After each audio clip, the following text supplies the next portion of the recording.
Hola, soy Dorothy y estás en Dinero en Primera Persona, un espacio donde mujeres de diferentes edades, procedencias y ocupaciones hablan sobre su experiencia con el dinero. Tal vez te veas reflejada en alguna de ellas o gracias a ellas descubras nuevas posibilidades en tu relación con el dinero. Hoy estoy con Maritza. Hola Maritza, gracias por estar en Dinero en Hola Primera Doti, Persona. ¿cómo estás? Bueno, lo primero, gracias por invitarme y lo segundo es, bueno, enhorabuena por esta iniciativa. Me parece un podcast y un tema súper necesario. Gracias. Gracias a ti. ¿Qué tal si te presentas, Vale, Maritza, y pues soy empezamos? Maritza, nací en Venezuela, aunque llevo en España más tiempo de lo que viví en el país donde nací, o sea que me considero un animal de dos patas, una pata en América y otra pata aquí en España. Y bueno, hice un doctorado en antropología, en teoría sociológica, y bueno, desde que me recuerdo creo que soy una mujer emprendedora y empresaria. No sé muy bien cuál es la diferencia entre empresaria y emprendedora, pero bueno, algo así. Y nada, y soy madre de dos chicos maravillosos. Y ahora estoy trabajando en Inuva, en Genial. una empresa de impacto social y sostenibilidad. Yendo al tema del dinero, ¿qué es el dinero para ti a día de hoy? Pues mira, Doti, cuando me comentaste esta entrevista, tengo que reconocer que me pusiste a pensar y eso es lo primero maravilloso. Es que hay cosas que uno por las que pasa en la vida sin pensar y de pronto tú me has hecho como detenerme y decir, bueno, en efecto, ¿qué es el dinero para mí, no? Y de pronto me pregunté a mí misma, a raíz de la posibilidad de conversar contigo, era, bueno, ¿de dónde viene mi relación con el dinero? ¿No? Y obviamente hay una parte de mi relación con el dinero que tiene que ver con la familia. Eh, de mi padre creo que aprendí la conexión directa entre trabajo y dinero, es decir, que uno gana porque trabaja y además trabaja duro. Y eso fue yo creo que un aprendizaje de mi padre. Es decir, que no te regalan el dinero o que no atan perros con longaniza en ninguna parte, o sea que hay que currárselo. Y luego, lo cierto es que indagando, yo creo que el mayor aprendizaje sobre el dinero lo obtuve de mi mamá.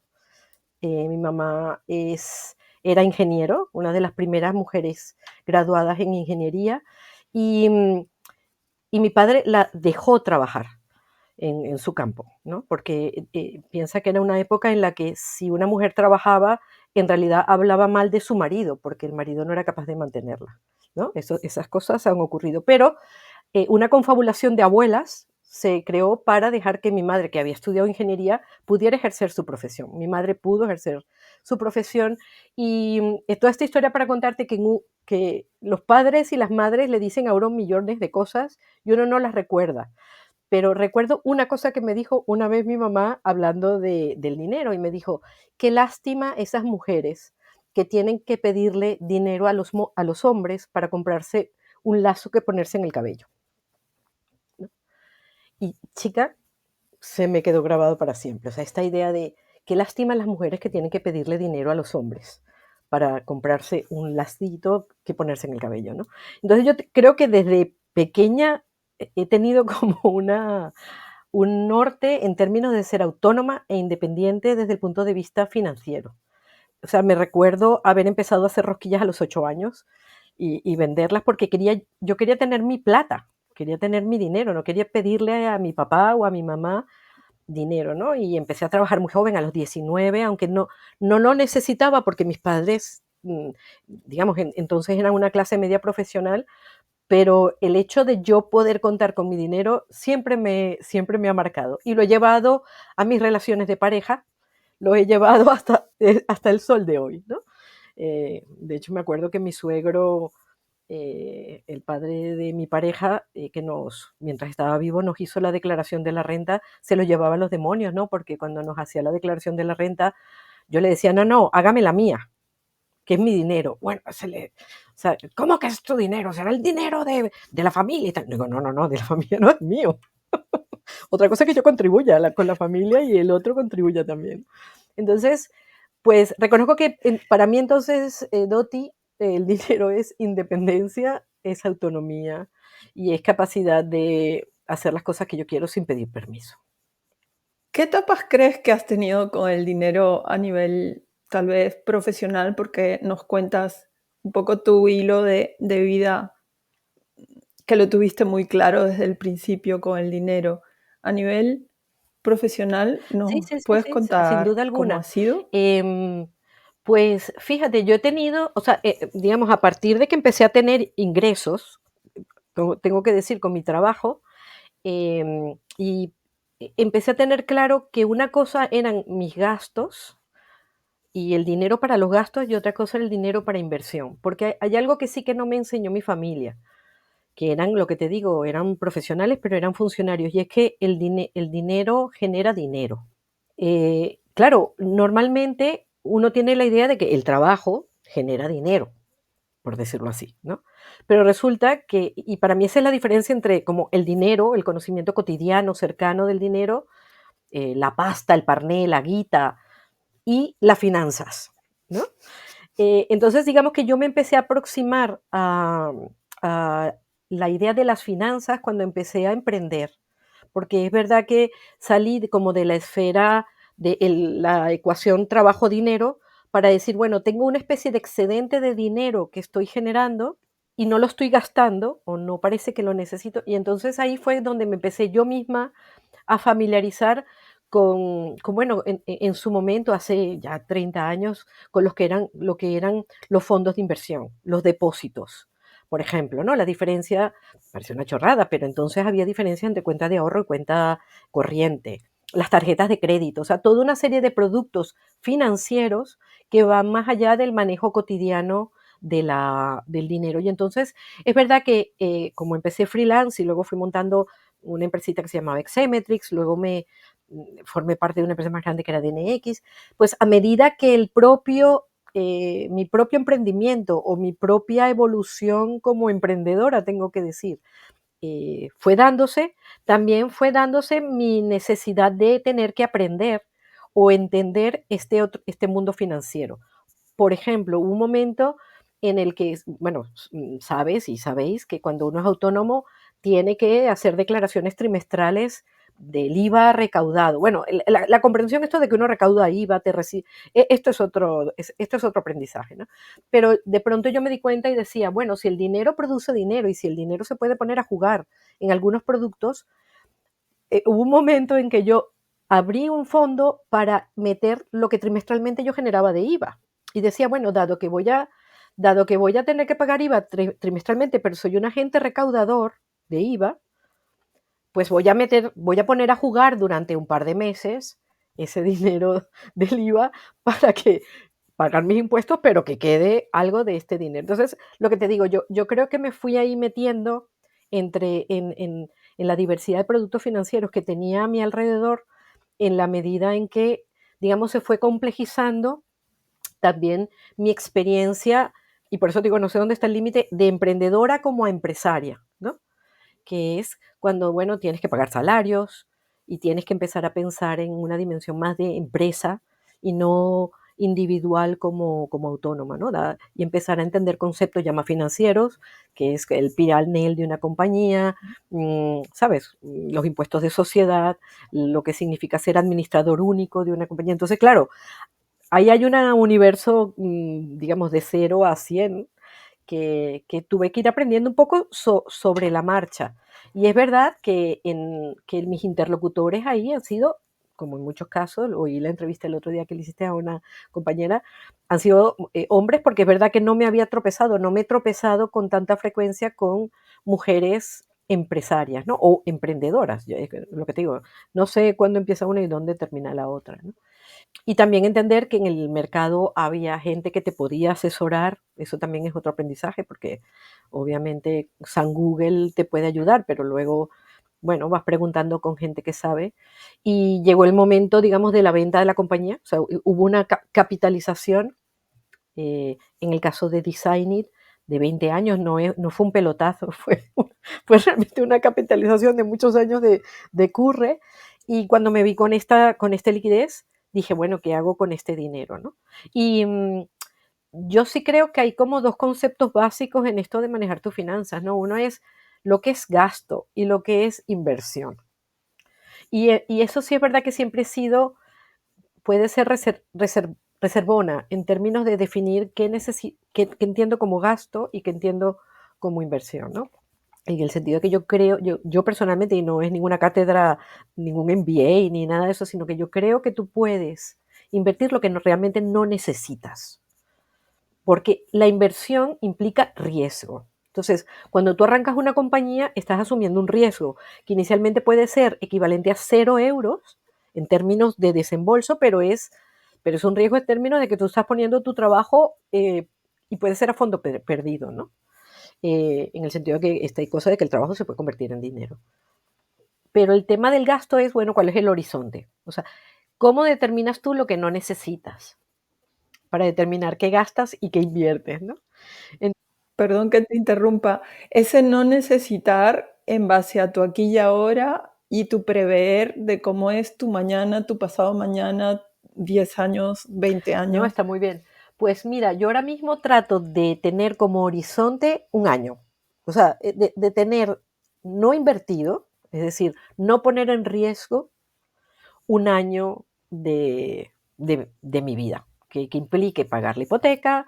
Mis hijos afortunadamente, y lo defenderé siempre, disfrutan de la educación pública de este país, a pesar de que lo denosten. Y pues eso, comida, casa, seguros. Para mí el gasto, el horizonte del gasto es ser capaz de vivir sin trabajar un año, por ejemplo, si las cosas vinieran mal Ujú. dadas. Y luego el resto del dinero que es inversión y que por tanto está sujeto al riesgo, pues ponerlo a jugar. En mi caso, pues tengo que reconocer que hay una parte que tengo en depósitos, o sea, que es una medida para, sobre todo en España los depósitos no están siendo tan bien remunerados, pero tuve la posibilidad de vivir casi 2 años en Estados Unidos. Y entonces hubo una parte del ahorro que la tengo allí, porque no es tan fácil sacar los dineros de un país y meterlos en otro. Es decir, ahí hay unas pérdidas, unas transacciones que la verdad es que me da pereza hacer ahí como microfinanzas y decir, bueno, oye, el dólar está tanto. Entonces, lo cierto es que en Estados Unidos, en el momento en el que yo me vine, que fue post pandemia, pues empezaron a subir los tipos de interés y estuve averiguando bueno, de que iba a tener el dinero allí, en ese sitio, allá lejos, la fe de que lo tengo, pues lo puse en depósitos que estaban dando una rentabilidad mm, en ese momento interesante. Y el resto, pues lo tengo distribuido en varios fondos. Tengo que decir el principal de los cuales, no sé, bueno, no sé si se debe hacer publicidad aquí, pero bueno, es un ex inversor de NX y un socio nuestro que montó un fondo de inversión y varios de los que pudimos hacer, digamos, rentabilizar o capitalizar la inversión hecha a lo largo de 20 años en Designit, pues le dimos nuestra pasta porque él tenía su dinero allí y el de su familia. Entonces decíamos, bueno, mira, mucha locura no va a ser porque no somos nosotros los que los vamos a ir a buscar si las cosas le van mal. Van a ser sus primos y sus hermanos. El tema de cómo llevar el dinero cuando van pasando los años y se hace más visible, hay una idea de visibilizar o no visibilizar el dinero. Me refiero al día a día, podemos ir desde el extremo de ostentación total o que nadie se Ya. entere.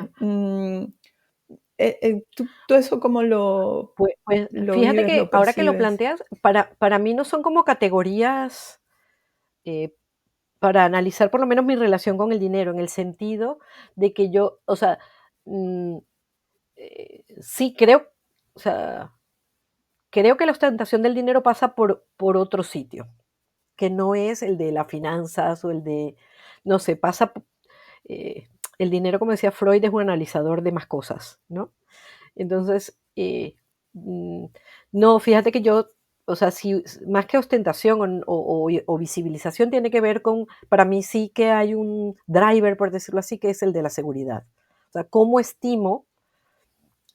puedo estimar la gestión del dinero de tal manera que por lo menos a mí, aparte de independencia, autonomía, que para mí son valores importantes, me produzca seguridad.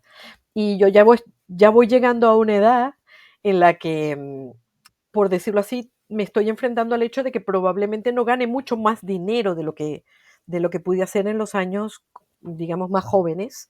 Y tengo que decir, bueno, ¿cómo puedo gestionar este dinero de tal manera? Es que además ahora vivimos, dizque hasta 100 años. ¿Quién planifica eso? ¿Sabes? Entonces, joder, antes yo me acuerdo, no sé, hace muchos años, 10 años, me senté con una persona profesional de planificación financiera y te hacían, digamos, cuáles las típicas preguntas, cuáles son tus objetivos y cuáles son los ingresos previstos y no sé qué, y estas cosas, que es un poco así, porque la vida es muy dinámica, o por lo menos yo que no trabajo en una empresa que me da un salario, sino que ahora en Innova, por ejemplo, yo soy socia. O sea, negocié con los actuales socios de Innova participación en la empresa. O sea que vuelvo bueno, al escenario del riesgo, ¿no? O sea, estoy invirtiendo en esta empresa que puede ir mal, puede ir bien. Yo voy a poner todo lo de mi parte para que vaya bien. Pero, pero te hacían entonces una pregunta y te hacían una progresión hasta los 80. Y entonces decían, sí, hasta los 80 necesitas tener por lo menos 1 millón, 1,5 millones. Y yo decía, y bueno, y ahora los 100, ¿cuántos millones tienes que hacer? Joder, ¿sabes lo que te digo? En fin, es un problema que yo no tengo resuelto. Y entonces, bueno, tengo que reconocer que de vez en cuando así, en plan casi divertimento, masoca, digo yo, no sé, hago, me echo un Excel donde digo, bueno, venga, ¿cuánto es? O sea, si hago una prospección de mi vida activa, de las posibilidades de ingresos, yo qué sé, y del dinero que tengo ahorrado, y la inflación, porque en Europa por mucho tiempo no había escenario inflacionario. Es verdad que yo vengo de un país, aunque me fui muy joven, y tú también, de países con inflaciones. Bueno, Venezuela llegó a tener, yo no lo he vivido, Sí. pero llegó a tener inflaciones de 3 ceros, o sea, pero en Europa no se conocía la inflación. Entonces, bueno, la inflación ahora es una variable que a mí no me era ajena, pero a mí se me había olvidado lo que era la inflación, ¿no? Entonces, bueno, contrastas, bueno, las rentabilidades con la inflación y tal, y digo, bueno, suponiendo que mañana dejara de ingresar, ¿cuándo tengo que tomarme una pastilla de eutanasia para no tener más problemas? Entonces, bueno, en mi generación, ¿no? Es, En gente de mi quinta, que mis amigas, pues hablamos de tener una pastilla, de cuando se nos acabe la pasta, tomarnos la pastilla, así de claro. pues no sabía de No, esa no, pastilla, no, no me existe parece esta, es interesante, esta que se supone que viene de me Holanda. parece me parece interesante el reto que tienen ahora quienes se dedican a planificar, porque ya no va a ser sota, caballo, rey, sino que va a ser, uy, y después de los Claro, 80 y entonces, porque si nos cuidamos y nos alimentamos sí, bien encima, y encima eso, queremos ser inmortales, pues, entonces tú me mm, dirás qué pasta acompaña eso. En fin, yo qué sé, ¿no? O sea, es verdad que la pregunta que te hacen los planificadores financieros es, o sea, aparte de qué objetivos tenías, y yo en ese momento obviamente era, oye, el estudio de mis hijos, yo reconozco que si he hecho ostentación del dinero que he podido ganar y ahorrar, ha sido en viajes, que es lo que a mí me encanta. He podido recorrer el mundo, he podido pasar temporadas teletrabajando desde Australia, desde Londres, desde Nueva York. Me fui a San Francisco, he vivido en México, he vivido en Colombia. Entonces, yo digo, o sea, si esa es la ostentación, pero claro, la pregunta es, ¿esto, esto cómo se va a llamar en 20 años? ¿No? Cuando te dicen, para seguir manteniendo tu estilo de vida, ¿no? Estilo de vida, sí, ¿cuál? ¿De cuándo? ¿De cómo? Entonces, sí, bueno, pues yo que ahora me acerco a esa edad, claro, mis reflexiones sobre el dinero son distintas, porque tienen que ver con, dado que la independencia y la autonomía ha sido siempre un driver para mí, ha sido importante, es decir, bueno, obviamente la autonomía ahora se habla de autonomía como salud, que seas independiente, pero la autonomía es también dinero, ¿no? Y mi abuela de Lanzarote tenía un dicho que decía, viejo con plata no molesta. Y bueno, quizás también me estoy pensando, bueno, puedo ser una vieja con plata para no molestar, no lo sé, ¿no? Eso. De pronto te salen fantasmas, piedra. Es muy, muy bonito lo que estás contando porque ya, ya puestas hay como escenarios más acostumbrados, como puede ser que los hijos pasen a apoyar a sus Pero padres. yo creo que ese escenario Eh, murió a- a- hace mucho tiempo, no sé. Hombre, todavía mi madre mantuvo a su madre y a su tía, digamos.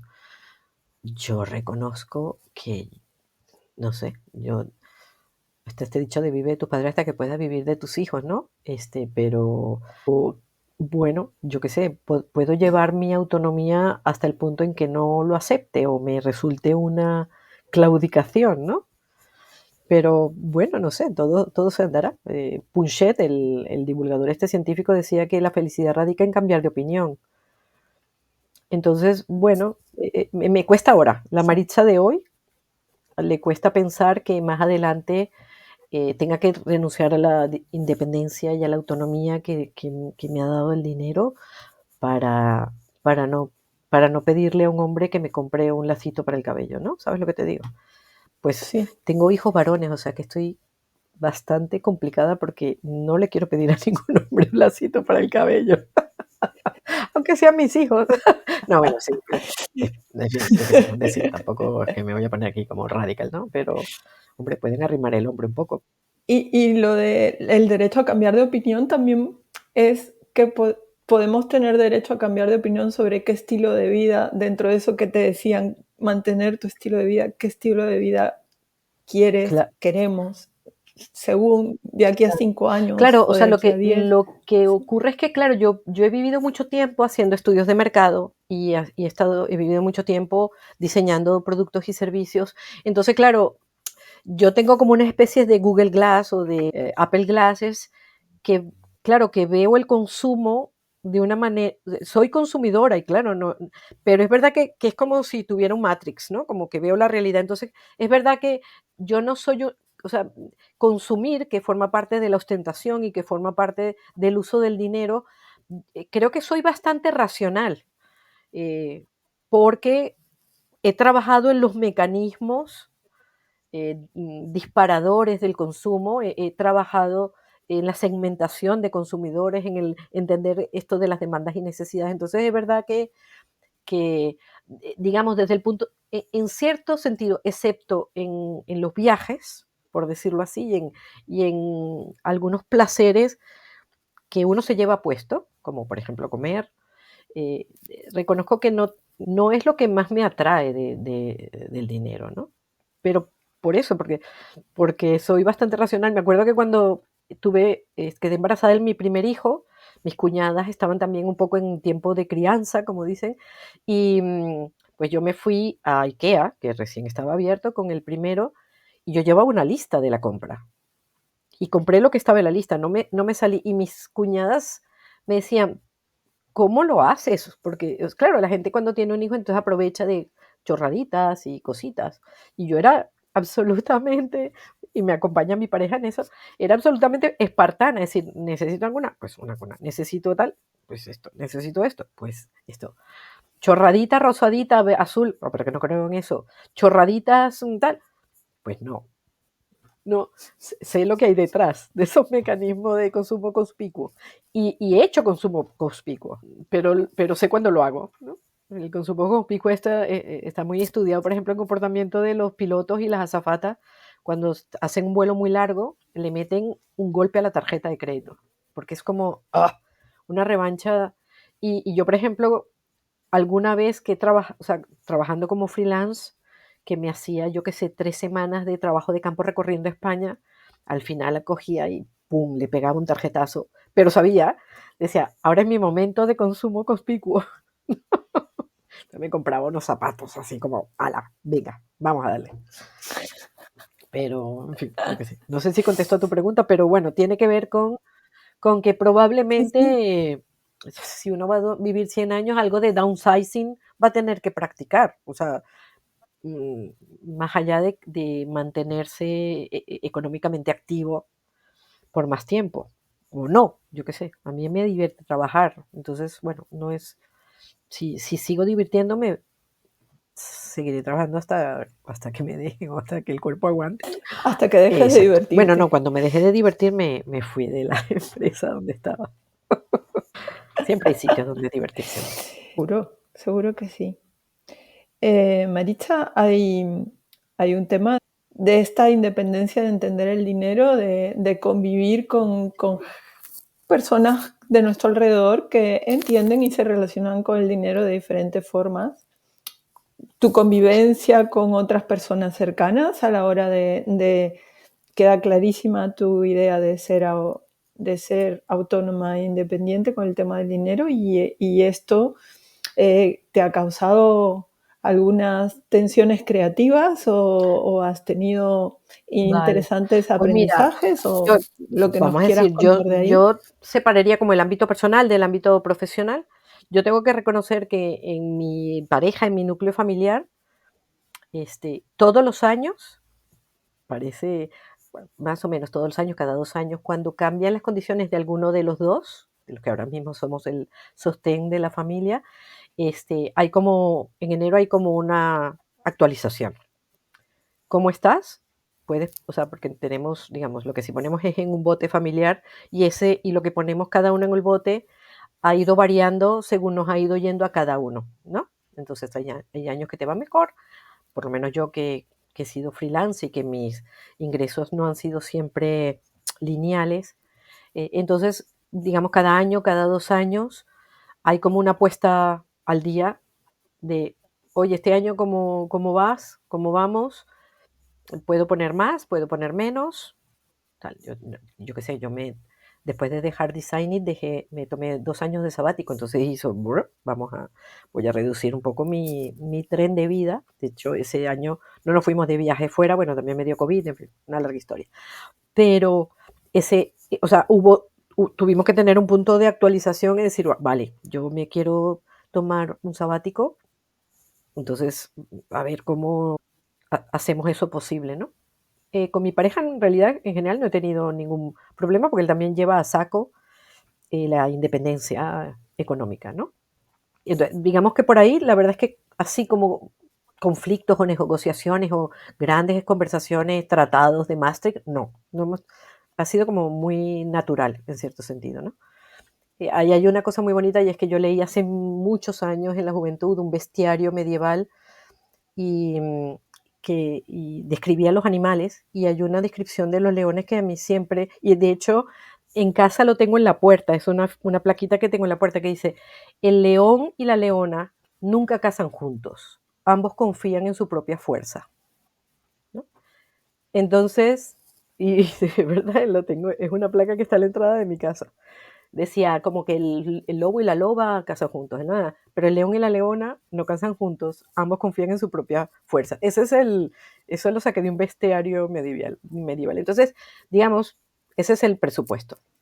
En el ámbito profesional, pues tiene que ver más con gestión de empresa, en qué momento se invierte, en qué momento, yo no sé, gestión de salarios, previsión de inversión, márgenes.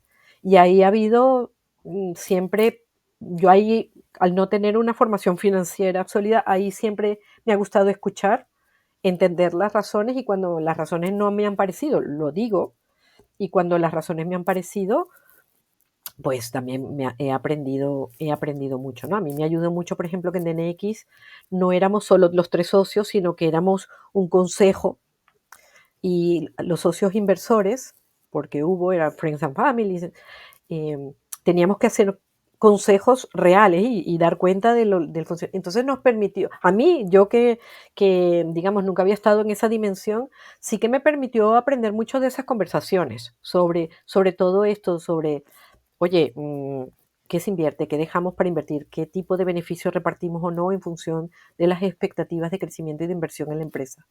¿No? Entonces, son como categorías, parecen categorías muy, muy básicas, pero es el ABC de cómo llevar una compañía, ¿no? Y bueno, la verdad es que entonces todos sí que teníamos un propósito común que era mantener la compañía, o sea, que no queríamos como pilla el dinero y corre, que los hay mucho en el emprendimiento, ¿no? De levanta una ronda y vete con el dinero a Ibiza. No, la verdad es que ahí estuvimos de acuerdo en que era un proyecto de empresa, ¿no? En el que, de tiempo, digamos, ¿no? Entonces ahí aprendí muchísimo de gestión de empresas, en términos financieros.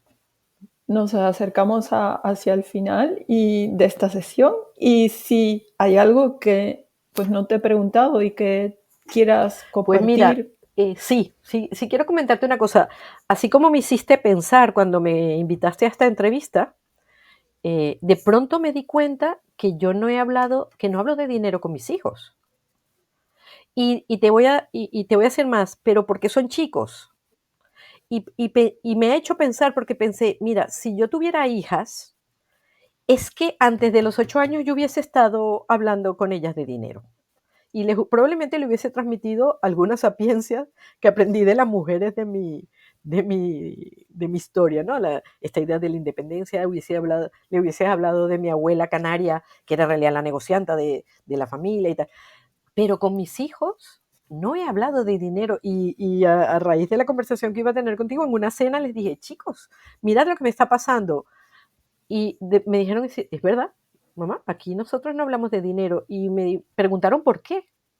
Y de pronto y pensé, bueno, porque como eran hombres, como son hombres, son chicos, pensé que se les iba a pegar eso por fuera, no sé cómo explicarte. O sea, pensé que como que lo podían traer de serie, cosa que es absurda, ¿no? Pero, pero sí que tuvo un sesgo de género y en este caso en detrimento de estos pobres, ¿no? Que, que, no- que a mí no me ha parecido importante hablar con ellos de dinero, pero si hubiesen sido niñas, mira, te aseguro que es que, vamos, anticonceptivos y dinero, o sea, como mínimo. ¿Y qué puedes decir así que percibas como así de reojo a nivel de dinero están viviendo No, su bueno, lo proceso? primero es que a partir de ahí hemos empezado a hablar de dinero. O sea que has propiciado una conversación. Y luego, hace como 2 semanas después de esta conversación, tuvimos una cena con los amigos y saqué el tema del dinero. Y les dije, chicos, en vuestras casas. Y en realidad había chicas, chicos, de todos los sabores y todas las identidades, digamos, de género que te puedes imaginar. Pero los chicos realmente hoy se relacionan en la diversidad y me di cuenta que no, que ninguno. O sea, que en ninguna casa se hablaba de dinero y les dije, pues ya sabemos de lo que vamos a hablar esta noche. O sea que muchas gracias, Doti, porque este, Gracias me a ti, destapaste un tema Maritza. que me estaba, o sea, sí, que me ha identificado un bias, un sesgo de género que yo tenía. Y es la idea de que a los hombres la sapiencia o el conocimiento de dinero les llega no sé muy bien de qué, del Espíritu Santo. Pues no, hay que hablar de esto ellos y ellas también. O sea, importante. Y ellas, o sea, todos. Maritza, muchísimas gracias por la sesión, por haberte pasado por dinero en primera Aquí. persona. Muy contenta de que hayas estado aquí. Nos vemos la Claro que sí. próxima. Bueno, a invitarte un café. Oyes, ¿qué es lo que se hace con el dinero? Un abrazo muy grande, Doti. Gracias.